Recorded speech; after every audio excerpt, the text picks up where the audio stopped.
कोल्हापूर महानगरपालिकेत दहशतवाद व हिंसाचार विरोध दिनानिमित्त आज कर्मवीर विठ्ठल रामजी शिंदे चौकात सामूहिक प्रतिज्ञा घेऊन राष्ट्रीय एकात्मता आणि शांततेचा संदेश देण्यात आला। महापौर सौ रूपाराणी निकम व आयुक्त डॉक्टर राजेंद्र भारुड यांच्या प्रमुख उपस्थितीत अधिकारी, पदाधिकारी व कर्मचाऱ्यांनी दहशतवाद व हिंसाचाराचा ठामपणे मुकाबला करण्याची शपथ घेतली।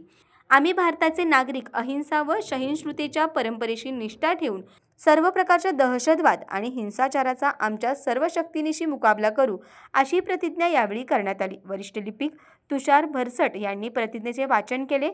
यावेळी उपमहापौर अक्षय जरग, विरोधी पक्षनेते राजेश लाटकर, गटनेते इंद्रजित बोंद्रे, उपायुक्त परितोष कंकाळ, सहाय्यक आयुक्त स्वाती दुधाणे, वित्त लेखा अधिकारी राजेश्री पाटील, नगरसेवक विनायक फाळके, संजय मोहिते, प्रतापसिंह जाधव, अमर समर्थ, वैभव माने, प्रवीण सोनावणे, विशाल चव्हाण, सचिन शेडगे तसेच नगरसेविका जयश्री चव्हाण, पूर्वा राणे, सृष्टी जाधव, अरुणा गवळी, स्वाती येवलुजे, स्वाती कांबळे, दीपाली घाडगे, अर्चना बिरांजे, मानसी लोळगे, जयश्री कांबळे यांच्यासह पदाधिकारी, अधिकारी व कर्मचारी मोठ्या संख्येने उपस्थित होते। महापालिकेच्या या उपक्रमातून समाजात शांतता, बंधुता आणि राष्ट्रीय एकतेचा संदेश देण्यात आला।